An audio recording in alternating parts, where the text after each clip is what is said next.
Hello everyone and welcome back to TowerGate. It is day 262, Saturday, November the 25th, 2017. Thank you so much for tuning in. Okay, a lot to get to.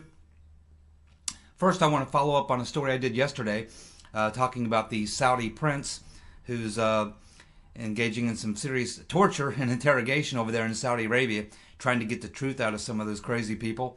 And one thing I forgot to mention there is that the Saudis are not actually the ones doing the torture. For those of you who don't know, the Saudis don't actually get their hands dirty. They don't actually do any physical labor at all. And that would include torture.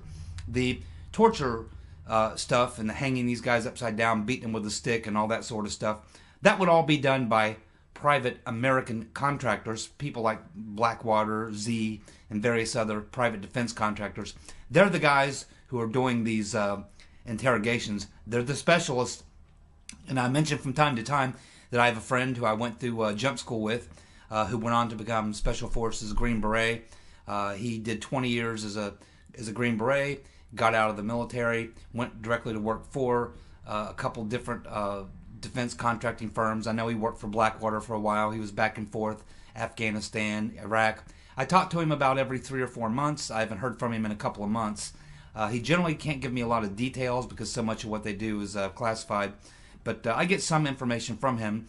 But I haven't heard from him for a while, so I'm kind of wondering if my buddy is over there in Saudi right now doing some torture on some Saudi right-wing globalists. He doesn't like right-wing globalists. I can assure you of that. He doesn't like the New World Order types. He's a patriot. And he's a very capable person of getting information out of you, if you know what I mean. He's quite capable. So I haven't heard from him, but if you're watching this video, my friend, hey, give me a call, dude. I sent you an email about 2 weeks ago and never heard back. But you're probably busy torturing Saudis, corrupt Saudis. So when you get a chance, my brother, give me a shout. Moving on.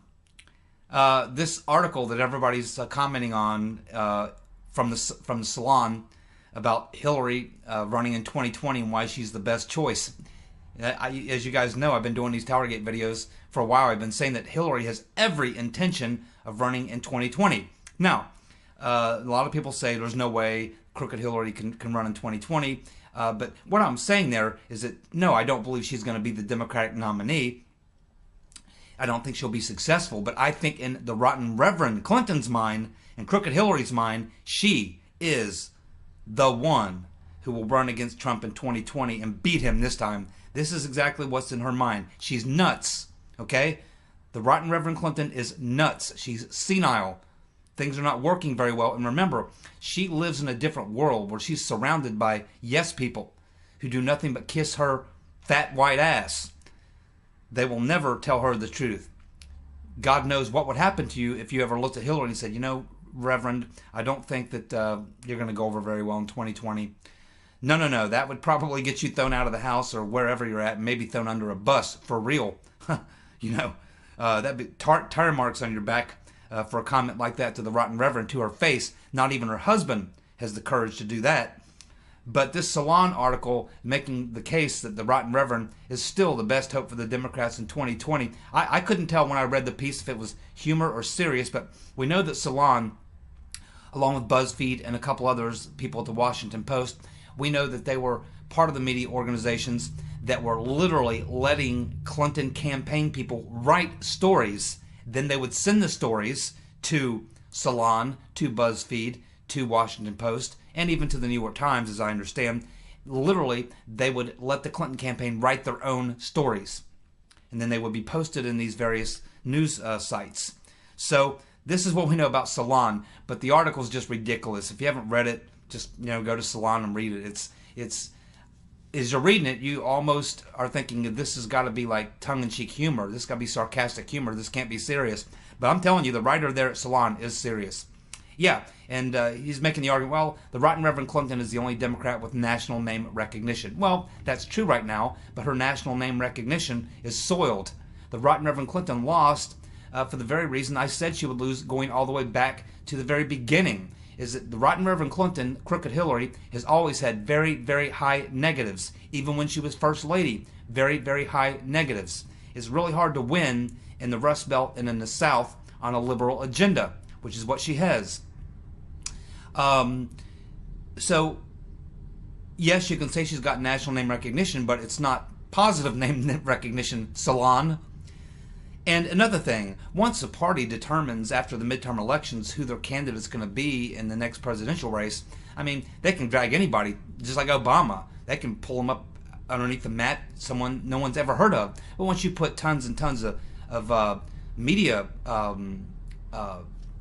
advertising behind them and media propaganda and stuff like that, I mean, you can make an unknown person, become very popular in a matter of days, which is exactly what happened with Obama. Nobody knew about Obama. He was a one-term senator from Illinois, junior senator, but they were able to use the media to popularize him and get everybody to know his name and that type of thing. So yeah, I mean, whoever they get behind, they're going to put out enough media stuff that that person's going to be a nationally known figure. But also the Rotten Reverend Clinton, they talk about that she can raise money. Well, she was able to raise $1.2 billion. A lot of it, 25% from the Saudis. A lot of it, obviously, coming from Russians and various other foreign sources, probably the Chinese, God knows who else.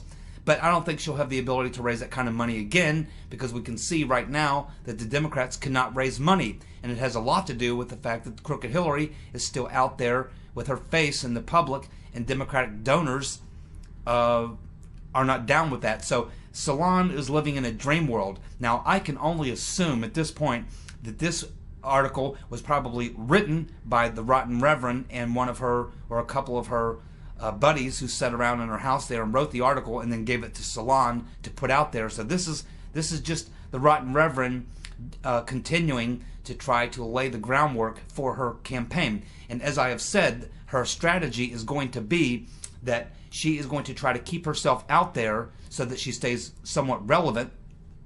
She's going to try to keep her face out there and that type of thing, so that she doesn't disappear, into the sunset somewhere. She's going to stay out there, and then what she's going to do is after the 2018 elections, she's going to begin a covert operation, which will be this phony draft Hillary campaign, so that she can sit back at some point and say, well, gee, I said I was done with politics. I said I would never run again. I said all this, but all my supporters are just begging me to run. They're telling me that I have to do it for the party, for the country, for God, for the children. I have to go out there and do this. I don't really want to do this. It's not really what I want. I just wanted to retire and go on with my private life and write books and give speeches and read about my husband's philandering. But I really didn't want to run for president, but I'm just being forced. It's this draft Hillary thing. I just can't get away from it. I've been drafted. I guess I have to run. That's the plan for the Rotten Reverend Clinton. You heard it here first, and that's exactly what they're going to do. I know the Rotten Reverend Clinton and her perverted, crooked, peckered husband very, very well, and this is exactly the type of things that they do. Everything that the Rotten Reverend Clinton is doing are things that you do when you're going to run for office. That's exactly what it looks like. But she is not going to win the nomination. The Rotten Reverend Clinton is senile and she is delusional. Now, her husband understands this, but even he is probably too terrified to say anything. Plus, they don't actually talk. The Rotten Reverend and Slick Willie communicate between attorneys, as we learned from Ed Klein. In fact, they were recently gave a talk together in Arkansas, and Hillary came in the night before and stayed in a hotel, even though they have a nice pad there in Arkansas where Bill Clinton stays. He's got a penthouse apartment above the Clinton Library, and plenty of room for the Rotten Reverend if she wanted to stop by, but she doesn't. She refuses to go there because she knows that that's where Bill takes a lot of his whores, and Hillary has told people around her she's not going to be in the same room where all those whores hang out with her husband. So, and after the meeting, he went back to his pad, and the Rotten Reverend went back to her hotel. So these two communicate between lawyers and stuff like that. They're not really even like a married couple. They're only married on paper. So, and the only reason that they stay married on paper is so that they will never have to testify against one another in criminal court.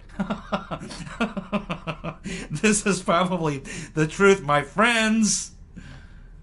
This is exactly true. So yeah, the Rotten Reverend Clinton's delusional. The Salon, you're a joke. And I know the article meant to be serious, but it's a joke. So let's move on. Well, Al Franken gave a little speech yesterday. His polls are dropping like a rock in Minnesota. The Democrats want him to go away. He's refusing. He wants to hold his seat. He's not going to hold a seat. And if he stays, tries to weather this thing out, they're probably going to lose that seat, possibly to a Republican. They would hate to lose that Democratic Senate seat in Minnesota to a Republican, but it's very possible that that could happen, especially if Franken is the person that's running. I don't believe that's going to happen. As I said yesterday, Franken will drop out. Now, or else, I know the Democrats want him to drop out right now, so they can start preparing a candidate to run against the Republican in Minnesota, because he is up for re-election in 2018. But he's going to try to hang on. I don't know if he can. I'd say it's 50-50 at this point. But they will definitely not support him to try to hold that seat and run again in 2018. They are probably already searching for a Democratic candidate to run for that Senate seat in Minnesota. I don't think there's any way they're going to allow Franken to stand for re-election. He will lose. His numbers are dropping in Minnesota. But as he was giving this little speech yesterday, he actually said that he's just one of those people that likes to hug people. Well, I do know those types of people who do like that kind of hug thing, like to hug people. That's all good. The thing is, though, when most people hug you, they don't reach around with both hands and grab your ass in the process.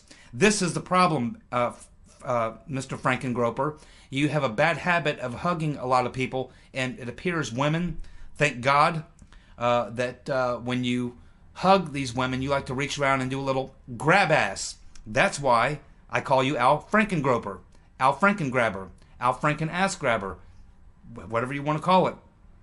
So yeah, when you reach around and grab women's ass cheeks with both hands, when you hug them, they're probably going to complain, Al. So, these are not just normal hugs. These are pervert hugs. And most people don't grab the asses of people they're hugging. Only you, Al Frankengroper, you pervert. Go away. No, actually stay. We want to defeat you in Minnesota. I hope he does run. I hope he just flat out tells his Democratic friends and other people, no, I'm going to run. Screw you, I'm going to run. Again, let him. Good, we need to pick up that seat for the Republicans and hopefully a good conservative up there in Minnesota. Maybe Jesse Ventura should go back up there and run for that seat. He's a little nutty, but he's better than, and he's kind of an anti-Trumper, but he'd be better than Al Frankengroper. We now have flight logs that show, and the flight manifest of the people who are on board, showing that Bill Clinton, the crooked peckered rapist husband of the Rotten Reverend Clinton, was on at least 26 trips on the Lolita Express, including many where he ditched his Secret Service. Now, for those of you who have forgotten, the Lolita Express is an aircraft that's owned by the convicted pervert, convicted sex offender, and actually has to register as a sex offender. He's also involved in many other crimes that he's under investigation for. That would be Jeffrey Epstein. Jeffrey Epstein owned the plane that was called the Lolita Express, which specialized in taking a bunch of his pervert friends, like Slick Willie Blythe Clinton, picking them up, and then the plane would go to these Asian countries where they could easily get these 12, 13, 14-year-old Asian girls, who they would then put on the plane and fly back to Orgy Island. Orgy Island is a island in the Virgin Islands, which is, of course, American territory. The Virgin Islands are essentially owned by the United States. They're American territory, where they would then go back to Orgy Island, and Epstein and his crooked, perverted friends like William Jefferson Blythe Clinton, the crooked, peckered, pervert, rapist husband of the Rotten Reverend, would have fun with these 12, 13, 14-year-old Asian girls. It should also be noted that the plane was outfitted with a bed, a very large bed, where passengers could have sex with these underage girls as well. So I guess someone is finally digging into this again, and I forget who it was, but they've got copies of the manifest, the passenger flight manifest, and of course Bill Clinton's name appears on there at least 26 times. So tell us something we didn't know.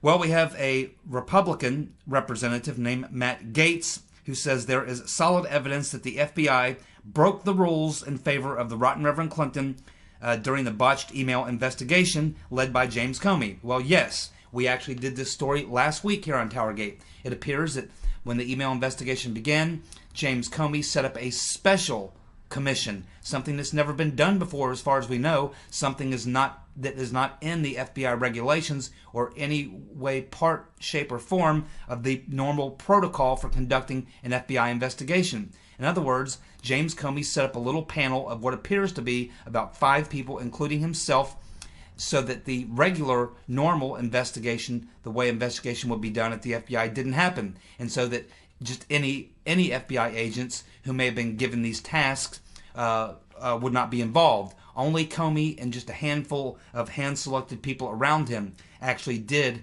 that email investigation, and which allowed him to cut the rotten Reverend Clinton loose and exonerate her, because he knows if it would have been normal, regular FBI investigation with normal the normal investigators who work there, they probably would have had no problem finding all the crimes of the rotten Reverend.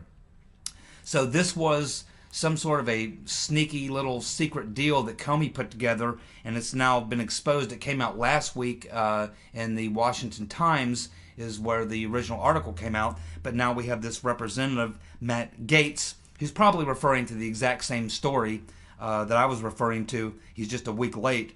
But yeah, we know all about the little secret investigation. It wasn't an investigation after all. This is just another reason why, Mr. Gaetz, that you and the Congress need to send to the Justice Department a demand that they charge James Comey. He lied under oath twice. We got him on YouTube video lying under oath twice. We know that he obstructed justice. We know that he was possibly even part of this whole dossier thing, smearing the president, trying to destroy the president. We know that he has himself covered up and obstructed justice. He is guilty as hell. Former FBI director, the dishonorable James Comey, needs to be immediately indicted. All the evidence that we need is there.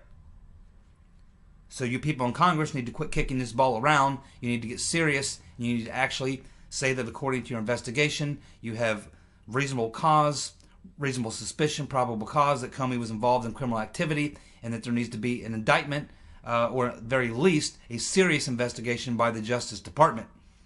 And that's what needs to happen at this point. They should just go arrest him now. We already have the evidence. We don't need to dig anymore.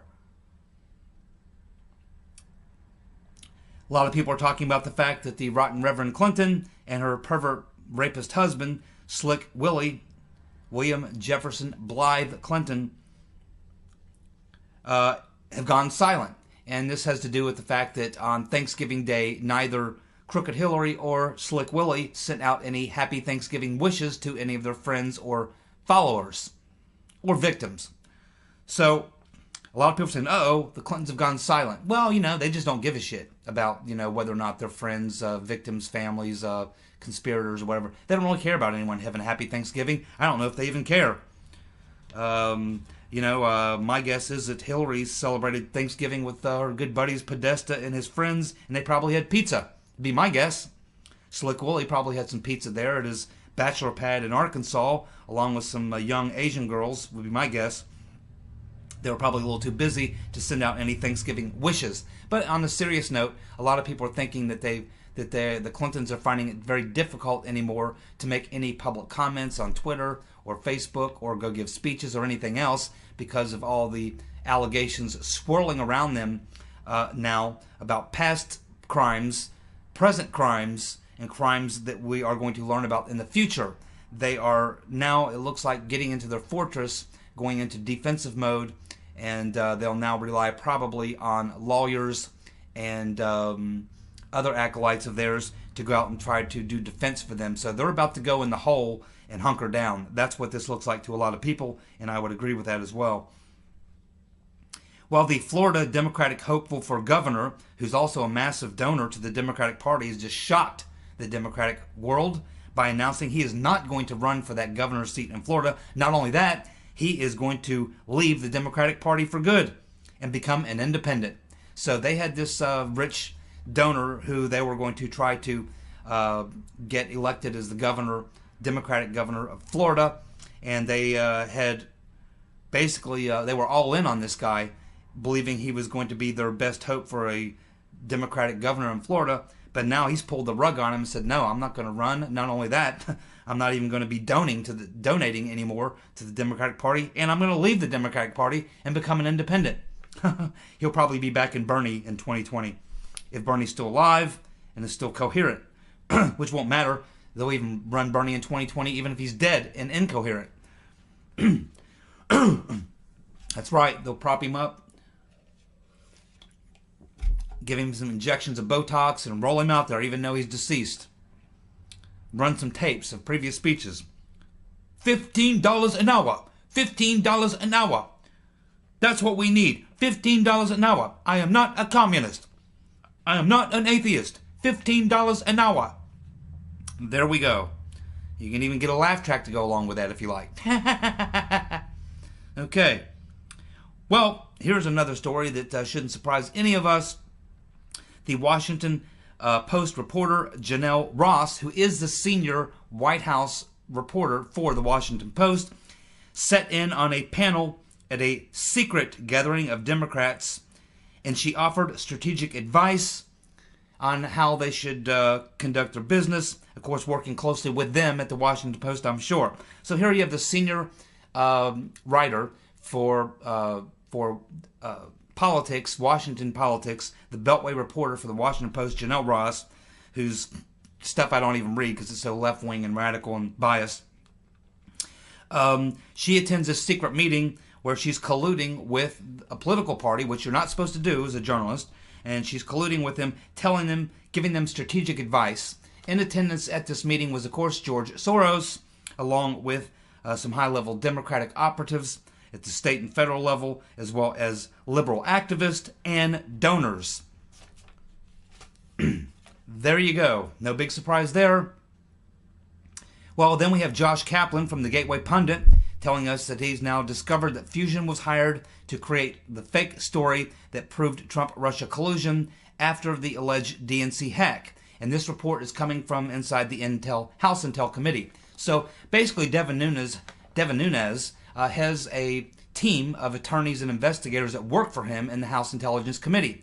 And it appears that this story is saying that they've now discovered that this whole thing was that Fusion GPS was hired to create this fake story about Trump-Russia and to spread it. Whoop-de-doo. I mean, we all know that. Okay? But they need to dig a little deeper because, as I've said, yeah, this is true, but they are still missing one important point of this story, which I've laid out in previous TowerGate videos of what really happened and what really led to all of this. And as I said, I believe, this is my opinion now, I'm giving my opinion, is my opinion that, well, it's fact that we know that the DNC was actually breached. The DNC servers were breached somewhere around the end of March in 2016. Now, I believe that was Seth Rich that breached those computers. We were told, and this is pretty much fact, that Seth Rich had one or at least possibly two very heated arguments with his boss at the DNC, Donna Brazile, about the same time, about the cheating of Bernie Sanders by the Democratic National Committee and by the rotten Reverend Clinton. So then at the end of April, the DNC comes out and makes it public, and they say that they were hacked. Of course, they weren't hacked. The information was leaked, and they knew it. So what they had to do, they knew that Seth Rich had become a disgruntled employee who was upset that his guy was being cheated. So he downloaded a bunch of emails. They found out about it, and they knew that these emails would come out. So they had to come up with a cover story to try to deal with what they knew was coming out. So this is when they called in CrowdStrike. Mark Elias, the general counsel of the Clinton campaign, called in CrowdStrike. And of course we know who they are, globalist types, pro-Hillary types. We've already gone through and laid out exactly who they are. So anyway, CrowdStrike comes in, and I think between CrowdStrike and the Clintons and the DNC people, they come up with this, okay, we got to find some way to cover. We can't allow these emails to come out. It could destroy the campaign, could destroy Democrats across the country. We have to come up with a story, and that's when they came up with this idea. Okay, we'll say that the Russians hacked us. We'll blame it on the Russians. We'll take care of Seth Rich. Believe me, we'll take care of him, and then we'll put out this fake Russia story. And but what we're going to need is to really build the story up. So that's when they probably turn to Fusion GPS, knowing that that's what they specialize in. They make up fake stories, and then they spread them throughout the media. And that is essentially what happened, which is kind of what they're saying here, but they need to dig a little deeper and go back a little farther. Because, yeah, you can say that GPS Fusion was hired to sell the Russia story, to create it and sell it, but there's more to it, and the investigators and the House Intelligence Committee need to go a little bit farther and a little bit farther back to late March, at the time when the DNC server was breached, and then look at that situation, and then start looking at Seth Rich. And from there, you can move forward. There you go.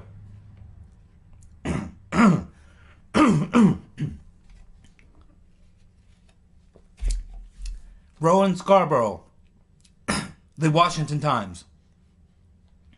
Devin Nunez has just learned from his House attorneys that Fusion GPS withheld 112 transactions pertinent to the Russian probe. This violates the agreements that Fusion GPS Glenn Simpson had with the Congressional Committee. They had cut a deal. But now they're finding out that there were 112 records that he hid from them. And these are records that have to do with the dossier, and also payments made to Fusion GPS by the Russian firm Previzon Holdings. Previzon Holdings is, of course, the Russian firm that hired Fusion GPS to try to help get the Magnitsky Act overturned. Now,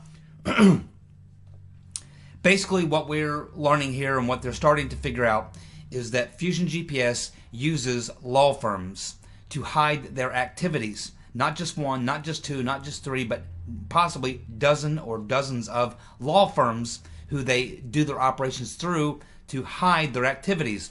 The committee has now discovered this.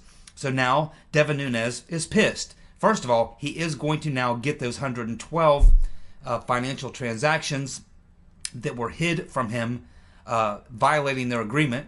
So he's now going to get his hands on those, but now he's going back to the court, and he is now seeking bank records of bank transfers with other law firms, including Perkins Coie, which of course employs Mark Elias, who is the one who hired Fusion GPS, and CrowdStrike. They're also going to be looking at any other law firms, because now they're figuring out that, hey, it's not just Perkins Coie, it's not just this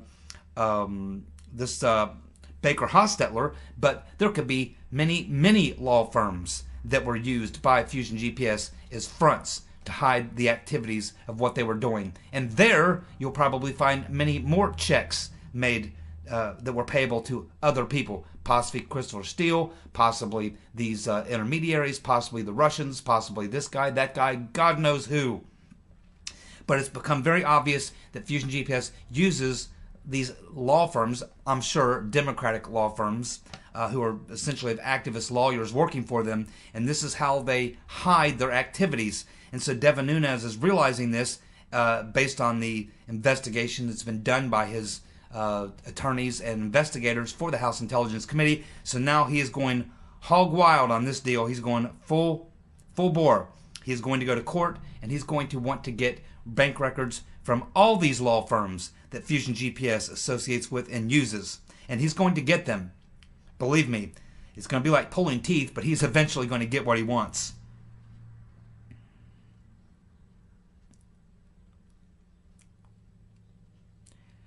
Nearly all of Beverly Nelson, Roy Moore's latest accuser, nearly all of her story has now been debunked. And they're still waiting for Gloria Allred to release the yearbook for analysis. And now Roy Moore is considering pressing charges against one or more of the women that have made these allegations. Also, he may file suit against the Washington Post. Very well, it's exactly what he should do. You know, they had a good thing going when they first came out with these allegations, and they had 3 or 4 or 5 or whatever. But these initial allegations against Roy Moore, none of them involved criminal activity. There was nothing there that was actually a crime until this last woman came out, this Beverly Nelson, whose own son, stepson, and I guess ex-husband have now all come out and said she's lying. Most of everything she said now is being proved to be a lie. So, yeah, I mean, this was the one that was the bridge too far. They had a good thing going. They'd already done the damage to Roy Moore. Had they stopped and not rolled this woman out, even though the other charges, none of them were, had anything to do with criminal activity, they were still bad enough, damaging enough that they probably would have cost Roy Moore. But once they went full bore with an actual crime that would have been a sex crime against him by this woman here, they went one bridge too far, and that really got investigated, and now has been turned out to have been almost completely debunked. So yeah, Roy Moore should sue, absolutely. In a recent interview, the Right Reverend Clinton told Hugh Hewitt that no 2020 presidential hopeful Democrats have contacted her and asked her for advice. I can't believe Hugh Hewitt asked her that question. Of course, he's a neocon, but I can't believe that he asked her that question. Why wouldn't the potential 2020s Democrats want to come to the Right Reverend Clinton? I mean, after all, she had the entire media on her side. She had $1.2 billion. She paid over $1 million for a fake Trump-Russia collusion story that's now being exposed. She had everything in the world going for her. All that name recognition, former First Lady, former Senator, husband was president, had all this going for her, and she still lost. And it wasn't really close in the Electoral College at all. And if the fact was known, all the illegal aliens who voted, she probably lost the popular vote as well. But that's pretty interesting. No, I can understand and why Hugh Hewitt even asked her that question. Why would anyone go ask the Right Reverend Clinton for advice unless they want advice on how to lose a presidential race and lose badly? Alrighty, thank you so much for tuning in. Tomorrow we're going to be looking into the FISA court. Jeeves had some very good questions about that. A lot of people have had questions about that. So we're going to dig into the FISA court and find out what that's all about. And we're also going to start taking a look at, by another request from another one of my subscribers, at some of the Clinton body count and what that's all about. Thanks for tuning in. I'll be back tomorrow. Y'all take care and have a good night. Bye.